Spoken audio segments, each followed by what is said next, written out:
জান্নাত থেকে বিতাড়িত হয়েছে কার জন্য? আদম আলাইহিস সালাম, তাই তো? আদমকে সাজদা করেন। আমরা যে সূরা দেখি,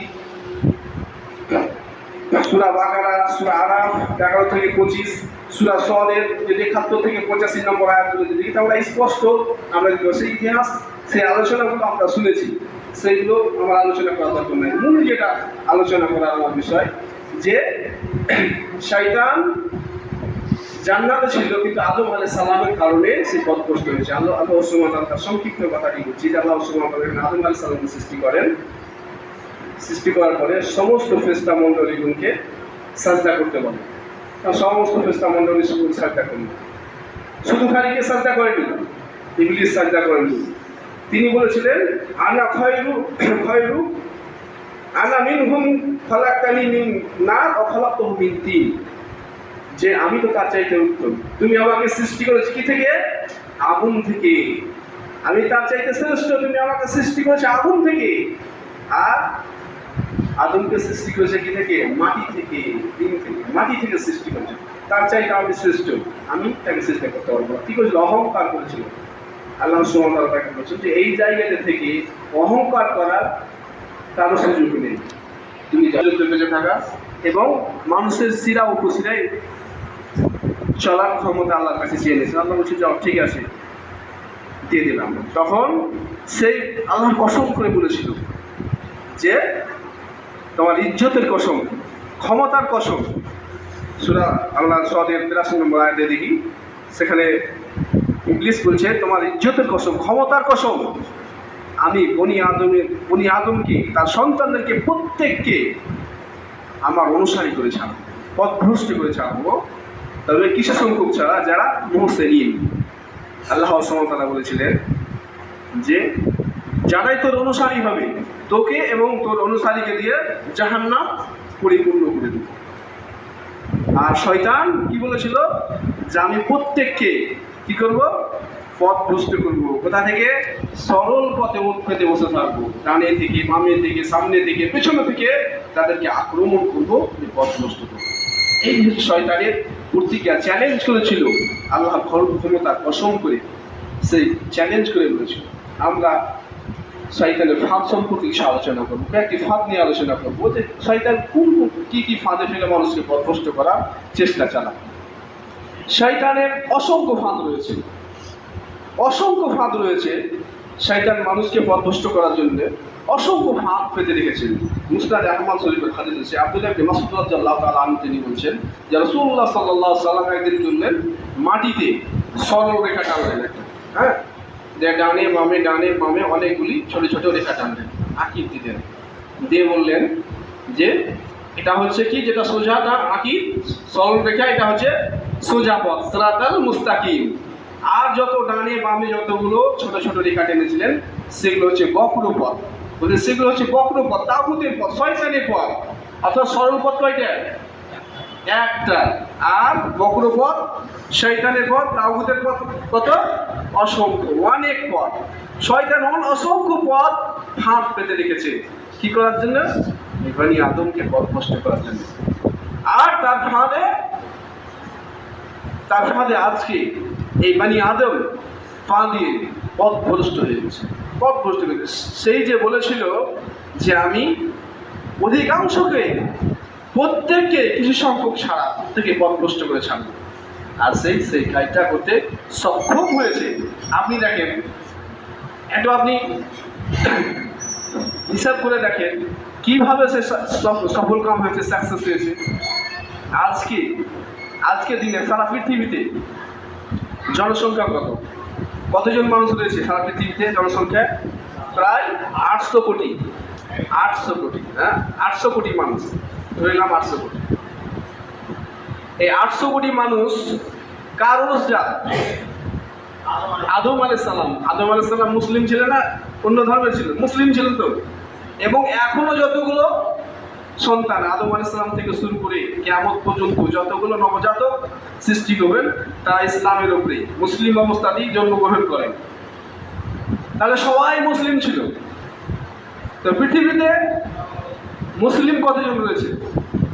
প্রায় 200 কোটি। 600 কোটি কোথায় গেল? শয়তান যে বলেছিল যে অধিকাংশকেই পথ ভ্রষ্ট করে দেবো, পেরেছে? 600 কোটি সরাসরি তারা জাহান্নামে যাবে। মানে তারা বেদিন, কেউ দেবতা পূজা করে, কেউ তিন ঈশ্বর বিশ্বাসী, এই করে আমরা দেখি, কেউ সূর্য পূজারী, কেউ চন্দ্র পূজারী, এই করে দেখি 600 কোটি মানুষকে সরাসরি জাহান্নামের পথে সে নিয়ে চলে গেছেন। আর বাকি থাকলো কত? 200 কোটি। 200 কোটির মধ্যে ফের পীর পূজা আছে, মাজার পূজা আছে, হ্যাঁ, আরো যেগুলো মুসলিম রয়েছে বিভিন্ন জায়গাতে গিয়ে কি করে, চায় কার সন্তান হয় না, মাজারে গিয়ে চায়, এমনকি মন্দিরে পূজার কাছেও গিয়েও চায় মুসলিমেরা, এরকম আছে। এই করে যদি আপনি বাদ দেন, তাহলে যদি খাঁটিভাবে ধরেন তো আপনার 50 কোটি হয়তো টিকবে। এই 200 কোটির মধ্যে 50 কোটি হয়তো টিকবে যারা হয়তো মুসলিম অবস্থায়, এবারে আমাদের মতো মুসলিম হয়তো আছে। এবার এই 50 কোটির মধ্যে দেখেন যতগুলো লোক, আমরা ধরেন আমরা সবাই মুসলিম, আমাদের সোসাইটিতে এ ধরনের খুব কম আছে, আমরা সবাই মুসলিম বলে জানি, কিন্তু কতজন সালাত আদায় করে, কতজন সালাত ত্যাগী আছে?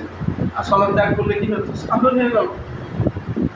তাহলে এই করে দেখেন আপনি কত সংখ্যক লোক রয়েছে, অল্প সংখ্যক। এই অল্প সংখ্যক লোক রয়েছে যেগুলো বলছে আমরা ঈমান এনেছি, সালাত আদায় করি, সিয়াম পালন করি, হজ জাকাত করি, ইসলামের বিধানগুলোকে মেনে চলে।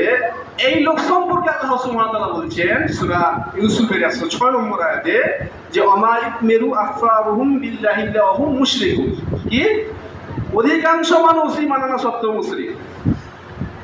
অধিকাংশ মানুষ ঈমান এনেছে মানে কি সালাত সিয়াম আদায় করে, আল্লাহ সুবহানাহু ওয়া তাআলা বলছেন এদের মধ্যে অধিকাংশ হচ্ছে মুশরিক। আপনি কত কত সংখ্যক গুণে পেবেন সহিহ হাদিস হকের উপরে রয়েছে অধিকাংশ। আপনি এক এক করে হিসাব করতে যান, আপনার জীবনটাকে নিয়ে দেখেন যে আপনার কোনো কাজ, কোনো আমল, চলাফেরা, কথাবার্তা শিরকের সঙ্গে যুক্ত আছে কিনা। আল্লাহ সুবহানাহু ওয়া তাআলা যা বলেন তিনি সত্যিই বলেন, নির্ভেজাল কোরআন। এই করে দেখেন বলতেছিলাম যে শয়তান কিভাবে কতগুলো ফাঁদ এঁকে রেখেছে, যে ফাঁদের মাধ্যমে মানুষকে কি করে পথভ্রষ্ট করে দেয়। আর সত্যি সে যে প্রতিজ্ঞাবদ্ধ করেছে, সে যে আল্লাহকে চ্যালেঞ্জ করেছে এবং সেই চ্যালেঞ্জের উপর সে সফল হয়ে গেছে। তাহলে এই উল্লেখযোগ্য কিছু ফাঁদের মধ্যে কয়েকটি ফাঁদ নিয়ে আলোচনা করবো। তার প্রথম নম্বর ফাঁদ হচ্ছে শিরক করিয়ে নেওয়া বা কুফর করে নেওয়া। শয়তান প্রথমে চেষ্টা করবে তাকে শিরক করিয়ে নেওয়া, মানে শিরক যদি করিয়ে নিতে পারে, যদি কুফর করিয়ে নিতে পারে, তাহলে তাকে আর কিছু করতে হবে না, সরাসরি কি জাহান্নামে পাঠিয়ে দেবে। সূরা হাসরের 59 নম্বর সূরা 16 নম্বর আয়াতে শয়তান বলছে, আল্লাহ সুবহানাহু ওয়া তাআলা সেখানে বলছেন, তারপরে বলে সে বলে যে তুমি কুফরি করো, সে বলে কি কুফরি করো, অতএব সে কুফরি করে ফেলো। তখন শয়তান বলে যে আমি মহান আল্লাহকে ভয় করি, তোমার সাথে আমার কোনো সম্পর্ক নেই, আমি মহান আল্লাহকে বা বিশ্ব পালনকর্তাকে ভয় করি বলে সেখান থেকে কেটে পড়ে। সূরা হাসরের 16 নম্বর আয়াত। এই আয়াতের তাফসীর করতে গিয়ে তাফসীর ইবনে কাসিরে দুটা ঘটনা এনেছেন যে কিভাবে মানুষকে শিরক করে। লম্বা ঘটনা আছে, আমি খালি জাস্টটুকু বলছি যে একজন সেই সময় বানি ইসরাইলের যুগের একজন পাদ্রী ছিল, মানে পাদ্রী মানে কি ধর্মযাজক, আমরা যাকে বড় আলেম বলি এখন, সেই সময়কার একজন আলেম ছিল। তার সমাজে তার প্রভাব ছিল, মানুষ তাকে সৎ লোক, জ্ঞানী লোক বলে জানতো, বিভিন্নভাবে মানে সব কিছুতে তাকে বিশ্বাসও করতো। এইরকম একটা পাদ্রী ছিল, ধর্মযাজক ছিল। সে কি করেছিল, এত আল্লাহ প্রিয় ছিল, এত আল্লাহ ভীরু লোক ছিল যে সে কি করেছিল, আল্লাহকে নির্জনে রাখার জন্য নিজের প্রান্তে সে একটা বাসা বেঁধেছিল। তো শয়তান তাকে বিভিন্ন রকম চেষ্টা করেছে তাকে পথভ্রষ্ট করা, কিন্তু তাকে পথভ্রষ্ট করতে পারেনি।